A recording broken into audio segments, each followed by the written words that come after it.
udah pernah cerita di beberapa tempat, tapi ini gua ringkasin.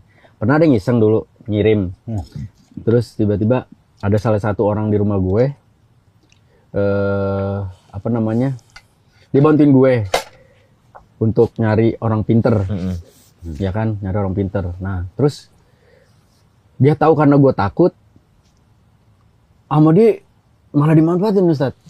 Jadi lu tahu, dia cari ular, dia lepas di rumah gue. Buset. Biar gue takut, gue mikir. Biar gue takut, terus gue mikirnya, wah ada yang ngirim nih. Terus pakai jasa dia. Pakai jasa dia, panggil orang pinter, ntar dia dapet tuh dari orang pinter itu. Kan gue kasih duit, dan ntar dia dapet tuh potongan.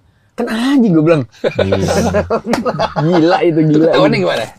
Pas gue berhentiin dia, karena satu alasan gitu, nggak lama, satpam yang kerja di rumah gue cerita, si ini pak yang naruh ular, dia nyari ular taruh di rumah. Lu taruh di mana? Di sepatu anak gue. Gila gue bilang, gila anjir. Ya udahlah gue bilang, udahlah biarin dia, orang mau jatah sama gue nggak mau balas segala macam deh gitu. Ya untungnya sih gitu Ustaz. Iya benar, untungnya baik. Ya, masa nggak digunain? Sebenarnya orang-orang yang dikasih kemampuan gitu kan sebenarnya ujian juga dari Allah. Nah benar Ustaz. Ada orang yang dia merasa ya bisa buat nolong orang, oke. Ada yang dia nggak nyaman sebenarnya, tapi kayak seperti takdir, dia harus jalanin takdir. Ya begini terus gue harus gimana gitu? Kayak takdir gitu. Nah kalau saya sebagai suaminya bagaimana tuh? Harus menerima itu juga berarti ya? Iya emang udah takdirnya bang.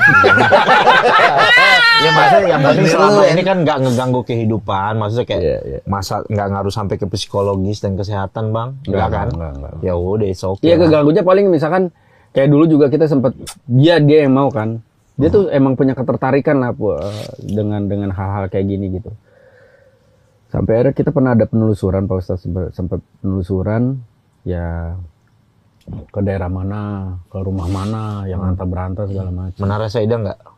Wah itu karena perizinannya susah. Oh susah. Kalau nggak susah mungkin kita juga nggak ke situ. Itu ngeri tuh. Itu katanya wah jenderal tuh. Kalau dengar cerita ya itu jenderal banget itu. Itu yang ke situ sih berani banget. Nah penelusuran lah kita tuh. Ambil satu waktu ada penelusuran deket rumah, dia ada kayak tanah gede gitu, nggak tahu berapa luasnya, ribuan meter lah. Ada rumah terbengkalai udah hancur, sisanya tuh kebun-kebun gitu, jagung segala macam. Nah di situ tuh ada patung dua yang kayak patung-patung singa loh.